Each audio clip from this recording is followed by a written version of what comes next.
An yi wa 'yar shekara 15 fyaɗe sai ta kai ƙara ofishin 'yan sanda.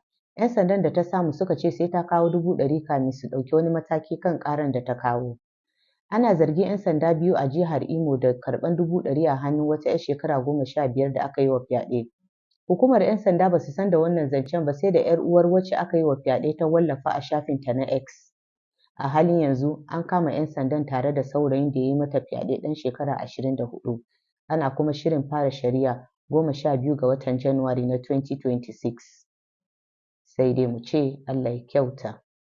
An samu wani yaro da ya ɓata ɗan shekara 4. Yaron ɗan jihar Nasarawa ne. Sunan shi Jeremiah Emmanuel Gimba. 'Yan sandan jihar Abia ne suka ceto shi. A halin yanzu yana nan a sashen Gender Section na Criminal Investigation Department na jihar.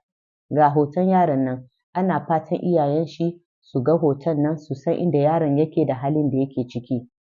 Sai dai mu ce Allah ya tsare gaba.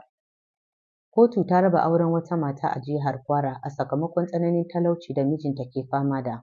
Alƙali ta raba auren ne bayan matan ta koka da tsananin matsin rayuwa da kuma abin da ta bayyana a matsayin rashin ɗaukar nauyi daga mijin. Matar ta ce ta fi so a raba auren don ta samu natsuwar zuciya, amma kuma mijin ya ce yana son matarsa kuma yana so su ci gaba da zaman aure. Sai dai kotu ta ce babu kyau tilasta ma mace zaman aure, inda kotu ta umarce ta fara idda na wata 3. Sai dai mu ce Allah ya kyauta. An ba da umarni a gudanar da cikakken bincike kan rasuwar ɗan fitacciyar marubuciyar na Chimamanda Ngozi Adichie. Chimamanda Ngozi Adichie ta rasa ɗanta ɗan shekara 2 a wani asibiti mai zaman kanta a Legas. A wata sanarwa ta zargi asibitin da sakaci, ta ce sakacinsu ne ya kashe mata ɗa. Gwamnatin Legas ta ce a gudanar da cikakken bincike don a kan zarge-zargen da ita Chimamanda ta bayar kan asibitin. Gwamnatin Legas kuma ta yi alƙawarin bayyana sakamakon binciken idan an kammala shi a bainar jama'a. Sai dai mu ce Allah ya kyauta. A gurguje abubuwan da suka faru a satin da ya wuce. Yara sun gano harsasan bindigar jirgin sama a Maiduguri.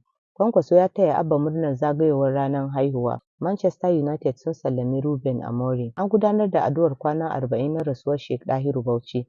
Sannan kuma an ɗaure wasu matasa da suka yi liki a wajen casu a Sokoto. 'Yan Najeriya 100 da wani abu za su faɗa kangin talauci a bana. Katanga ya faɗi ya kashe yara 5 a Maiduguri. Sannan an gurfanar da Maduro a kotun Amerika. Amerika ta kwace jirgin dakon man Rasha. Sannan kuma an kama wasu matasa da suka yi yunƙurin shigar da ƙwaya ma firizinoni a Kano. To fa kujerar sarauta na mutum ɗaya, amma mutane 95 sun nuna sha'awarsu na zama kan kujeran. Mutane 95 da maza da mata sun nuna sha'awarsu na zama kan kujeran Awujale, wani sarauta da ake ci a Ijebuland na ƙasar Yarabawa. Wannan kuma ya biyo bayan rasuwar tsohon Awujale. Abun mamaki, an yi taro don a zaɓi mutum ɗaya da zai zama Awujale, amma kuma sai aka ga mutane 95 sun fito, inda aka yi gwajin farko, aka kuma zaɓi wasu mutane da za a tura sunayensu zuwa wajen manyan da ake kiransu da suna Afojabis.